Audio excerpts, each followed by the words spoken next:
ان کی موجودگی سخت راز میں رکھی گئی. نہ وہ کسی کھڑکی کے پاس نظر آتے اور نہ باہر نکلنے کی ہمت کرتے. ایمبیسی سے بھاگنے والے ڈپلومیٹس کے نام تھے رابرٹ اینڈرز جو کونسلر آفیسر تھے، مارک لیک وائس کونسل، ان کی بیوی کورا لیک امیگریشن ڈپارٹمنٹ میں تھی، جوزف اسٹیفورڈ پولیٹیکل آفیسر اور ان کی بیوی کیتھلین اسٹیفورڈ ویزا ڈاکیومنٹیشن دیکھتی تھی، اور آخر میں لی شارٹس ایگریکلچرل اسٹیٹسٹیشین تھے. جب امریکہ کو پتا چلا کہ 6 ڈپلومیٹس ہاسٹیج سچویشن سے بچ گئے ہیں تو یو ایس گورنمنٹ نے اس بات کو ٹاپ سیکرٹ رکھا. پبلکلی اناؤنس کرنا نہ صرف ان کی جان کو اور زیادہ خطرے میں ڈال سکتا تھا، بلکہ جو 52 امریکنز پروٹیسٹرز کے قبضے میں تھے وہ بھی مارے جاتے. اگر ایرانی ریولیوشنسٹ کو پتا چل گیا تو ایک بہت بڑا مین ہنٹ لانچ ہو سکتا تھا، جس میں کینیڈین ایمبیسی پر بھی حملے کے چانسز تھے، اور امریکہ کی جو بدنامی ہوتی وہ الگ. تبھی امریکہ نے اس آپریشن کا ذمہ دیا سی آئی اے ایکسپرٹ ٹونی مینڈس کو. سی آئی اے نے پہلے کئی پلانز بنائے جس میں یو این ٹرکس کے ذریعے ڈپلومیٹس کو نکالنے کا، لوکل ایرانی کے بیس میں بھاگنے کا اور کسی اور ایمبیسی کے روٹ سے نکلنے کا پلان شامل تھا. لیکن ہر آپشن بہت زیادہ رسکی تھا. امریکن گورنمنٹ کے پاس کوئی ایسا پلان نہیں تھا جو 100% سیف ہو. لیکن ٹونی مینڈس نے ایک ایسا آئیڈیا دیا جس کا کسی نے تصور بھی نہیں کیا تھا، اور یہ پلان ٹیکنیکلی ممکن بھی لگ رہا تھا. انہوں نے پروپوز کیا کہ ایک جعلی سائنس فکشن فلم بنانے کا ڈرامہ رچایا جائے. یہ فلم کریو آفیشل ٹور پر ایران آئے گا جیسا کہ وہ فلم کے لیے شوٹنگ لوکیشنز ڈھونڈنے آئے ہوں. اس کے ذریعے ان کے پاس تہران میں رہنے کا ایک لاجیکل ریزن ہوگا، اور سب سے اہم بات وہ آخر میں لیگل طریقے سے ایئرپورٹ سے ملک چھوڑ سکیں گے اگر ان کے پاس کسی اور ملک کا پاسپورٹ ہو. پر شرط یہ ہے کہ یہ کور اتنا زیادہ انٹرسٹنگ بھی نہ ہو کہ سب کی نظر پڑ جائے، اور صرف اتنا ریئلسٹک ہو کہ ایرانین اتھارٹیز کو یقین آ جائے. اور یہیں سے ایک جعلی ہالی ووڈ سائنس فکشن فلم کی پروڈکشن کا آئیڈیا پیدا ہوا. ٹونی مینڈس کا پلان تھا کہ ایک پوری طرح سے جھوٹی کہانی کریٹ کی جائے، ایک فلم کریو کے ایران آنے کی کہانی، جس کا مقصد ہوگا مڈل ایسٹ میں ایک بڑی سائنس فکشن مووی کے لیے لوکیشنز ڈھونڈنا. اس نے جان بوجھ کر سائنس فکشن جنرے چنا کیونکہ اس میں ہر عجیب و غریب چیز کا آسانی سے بہانہ بنایا جا سکتا تھا، اور اس طرح پیدا ہوئی آرگو، ایک ایسی فلم جو کبھی بنی ہی نہیں.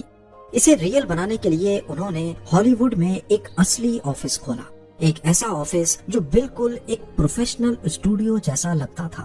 فرنیچر، فلم اسکرپٹس، ٹیلی فونز، پوسٹرز اور حتیٰ کہ اسٹاف بھی رکھے گئے جو کالز اٹینڈ کریں. ہالی ووڈ کی میڈیا میں جان بوجھ کر آرگو کے بارے میں نیوز لیک کی گئی. فیک کوٹیشنز، من گھڑت پروڈیوسرز کے انٹرویوز اور مارکیٹنگ مٹیریل سرکولیٹ کیے گئے.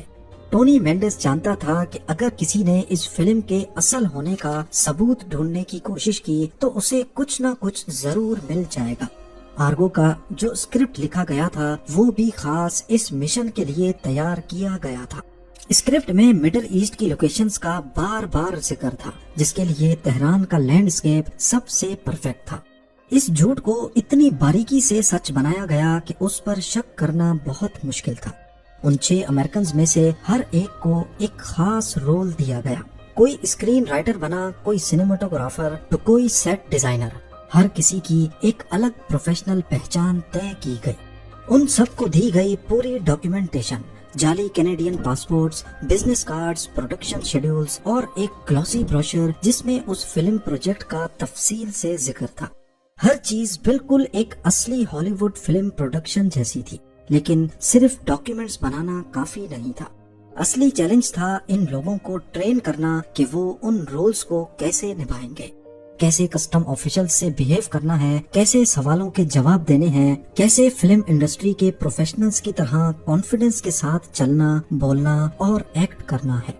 ٹونی مینڈس نے ان سب کو دیا ایک کریش کورس. انہیں ایک ایک ڈیٹیل سکھائی گئی کہ اگر کسی نے تم سے پوچھا کہ تم کون ہو تو جواب تمہارے پاسپورٹ میں نہیں، تمہارے چہرے اور لہجے میں ہونا چاہیے. مشن کی پہلی منزل حاصل ہو چکی تھی اور ذہنی طور پر یہ 6 امریکنز اب فلم کریو ممبرز بن چکے تھے. اب اگلا چیلنج تھا اس پوری کہانی کو تہران کے اندر اصل میں کام کرتا دکھانا۔ کئی ہفتوں کی تیاری کے بعد ٹونی مینڈس کو ایران جانے کی پرمیشن مل گئی، ایک جعلی آئیڈینٹی کے ساتھ as a Canadian film producer, جو ایک سائنس فکشن مووی کے لیے ایران میں لوکیشنز اسکاؤٹ کرنا چاہتا تھا۔ اس کا یہ کور آفیشیل ڈاکیومنٹ سے سپورٹڈ تھا جو کینیڈا کی اتھارٹیز کے ساتھ مل کر پہلے سے اپروو کروا لیا گیا تھا۔ جنوری 1980 میں ٹونی مینڈس تہران پہنچتا ہے ایک عام فارن وزٹر کے روپ میں۔ اس کی انٹری پر کسی کو شک نہیں ہوا کیونکہ ٹونی کے پاس ساری لیگل ڈاکیومنٹیشن اور کینیڈین پاسپورٹ موجود تھا، اور اس کی جھوٹی کہانی کو میڈیا میں چھپی ہوئی خبریں بھی سپورٹ کر رہی تھی۔ تہران پہنچتے ہی اس نے سب سے پہلے کینیڈین ایمبیسڈر کین ٹیلر سے رابطہ کیا اور پھر ان 6 امریکن سے ملاقات ارینج کی گئی۔ سیفٹی کے لیے یہ ملاقات ایمبیسڈر کی ریزیڈنس کے اندر ہی ہوئی تاکہ کسی کو کانوں کان خبر نہ پڑ سکے۔ پھر مینڈس نے سب کو ڈیٹیل میں بریفنگ دی کہ کیسے ایئرپورٹ پہ بیہیو کرنا ہے، بارڈر آفیشل سے کیا کہنا ہے، کون سی بات ہائی لائٹ کرنی ہے اور کون سے سوال سے بچنا ہے۔ ان سب کو بار بار یہ بات سمجھائی گئی کہ ان کو ایرانین اتھارٹیز کے سامنے اپنے آپ کو ایک کانفیڈنٹ پروفیشنل فلم کرو کے طور پر پیش کرنا ہے جو صرف ایک شارٹ بزنس ٹرپ پر آئے ہیں۔ پر اگر یہ پلان فیل ہو گیا یا کسی سے تھوڑی سی بھی غلطی ہو گئی تو اس کا انجام پہلے سے سب کو پتا تھا۔ نہ صرف یہ 6 امریکنز پھنسیں گے بلکہ امریکہ کی جو نیگوشیشنز چل رہی تھیں ان 52 ہاسٹیجز کو بچانے کے لیے وہ بھی متاثر ہوں گے، اور ساتھ ہی کینیڈین ایمبیسی کے لیے بھی بڑے مسئلے کھڑے ہو جائیں گے کیونکہ کینیڈا نے ہی فیک پاسپورٹس ایشو کیے تھے۔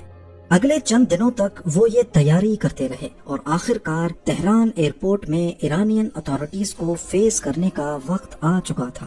تہران ایئرپورٹ پر یہ ایک عام صبح تھی، لوگ آ رہے تھے، چیک انز ہو رہے تھے۔ ان لوگوں کے بیچ ایک گروپ تھا، ایک فلم پروڈیوسر اور اس کے 6 کریو ممبرز۔ وہ سب کانفیڈنٹ تھے، ریلیکسڈ تھے اور ہلکے ہلکے ایکسنٹ میں انگلش بول رہے تھے۔ یہاں پر مسئلہ صرف ایک ہی تھا، وہ 6 کریو ممبرز جن کے جعلی کینیڈین پاسپورٹس تھے، ان کے پاسپورٹس پر ایران میں انٹری کی کوئی اسٹیمپ نہیں لگی تھی۔ یہ بات ٹونی مینڈس کو بھی معلوم تھی کہ ایران میں نئی گورنمنٹ آئی ہے، کسٹمز اور بارڈر سیکیورٹی کا نظام کافی ڈسٹرب تھا، اور ایسی سچویشن میں ایک اسٹیمپ کا مس ہو جانا ایک عام بات ہوتی ہے۔ اگر اس حوالے سے ایرانی آفیشلز کوئی مسئلہ کھڑا کریں گے تو اس کا توڑ صرف ایک ہی چیز ہوگی، کانفیڈنس۔ ایک چیک پوائنٹ پر گارڈ آرٹ ڈائریکٹر کا ٹائٹل دیکھ کر رک گیا اور دوسرا ویزا کو تھوڑا زیادہ دیر تک دیکھتا رہا، لیکن خوش قسمتی سے ان کی کور اسٹوری اتنی ریئل تھی کہ کسی کو شک ہی نہیں ہوا۔ ان 6 کریو ممبرز کا رویہ بالکل کسی عام ٹریولر جیسا تھا، اور اوپر سے کینیڈین ایمبیسی بھی اسٹینڈ بائی پر تھی کہ اگر ویریفیکیشن کی کال آئے تو وہ فوراً کنفرم کر سکے۔ جب بورڈنگ اناؤنس ہوئی تو سب اطمینان کے ساتھ اٹھے، گیٹ کراس کیا اور سوئس ایئر کے جہاز میں جا کر بیٹھ گئے۔ پلین اڑنے کے بعد جب تک اس نے ایرانی ایئر اسپیس کو نہیں چھوڑا، ان 6 ڈپلومیٹس اور ٹونی مینڈس نے اپنے ایموشنز پر قابو رکھا، لیکن مشن ابھی بھی باقی تھا۔ زیورک پہنچنے پر ان کو یو ایس اتھارٹیز نے اپنی کسٹڈی میں لے لیا اور انہیں چپکے سے امریکہ لے جایا گیا۔ کہیں پر کوئی ہیڈ لائن نہیں چھپی، کہیں کوئی آفیشیل اسٹیٹمنٹ نہیں آئی، سب کچھ ٹاپ سیکرٹ رکھا گیا۔ یہ کور اسٹوری صرف ان کی سیفٹی کے لیے نہیں تھی بلکہ کینیڈا کی انوالومنٹ کو پروٹیکٹ کرنے کے لیے بھی ضروری تھی۔ یہ کہانی اگلے 17 سالوں تک راز میں ہی رہی، اور پھر 1997 میں یعنی 17 سالوں کے بعد CIA نے فائنلی ڈاکیومنٹس ڈی کلاسیفائی کیے۔ ٹونی مینڈس نے خود پوری کہانی سنائی کہ کیسے ایک فیک فلم، ایک جعلی اسٹوڈیو اور ایک امپاسبل مشن نے 6 زندگیاں بچائیں۔ باقی جو 52 امریکن ہوسٹیجز تھے انہیں 444 ڈیز تک یرغمال رکھنے کے بعد فائنلی 20 جنوری 1981 کو رونلڈ ریگن کے US پریزیڈنٹ بنتے ہی رہا کر دیا گیا۔ شاہ آف ایران جس کی وجہ سے یہ سارا معاملہ کھڑا ہوا تھا، وہ کینسر کی وجہ سے 27 جولائی 1980 کو امریکہ میں ہی چل بسے۔ آرگو کی کہانی جو کبھی صرف کلاسیفائڈ فائلز میں تھی اب دنیا بھر کے جرنلسٹ، ہسٹورینز اور فلم میکرز کا سبجیکٹ بن چکی تھی۔ اس پر ایک مووی بھی بنی، لیکن اس مووی میں کافی سارے سینز حقیقت سے ہٹ کر دکھائے گئے۔ کہانی کو انٹرسٹنگ بنانے کے لیے مووی میں CIA کے رول کو کافی ہائی لائٹ کیا گیا، پر حقیقت میں یہ mission Canadian ambassador Ken Taylor کی مدد کے بغیر ممکن ہی نہیں تھا۔ کین ٹیلر کو کینیڈا میں نیشنل ہیرو ڈکلیئر کیا گیا اور US نے بھی ان کو گولڈ میڈل سے نوازا۔ آرگو مشن، جسے میڈیا نے کینیڈین کیپر کا نام دیا، وہ واقعہ تھا جس کے بعد ایران میں US ایمبیسی دوبارہ کبھی نہیں کھلی۔ مشن کے بعد کینیڈا نے بھی اپنی ایمبیسی بند کر دی اور ڈپلومیٹس کو واپس بلا لیا۔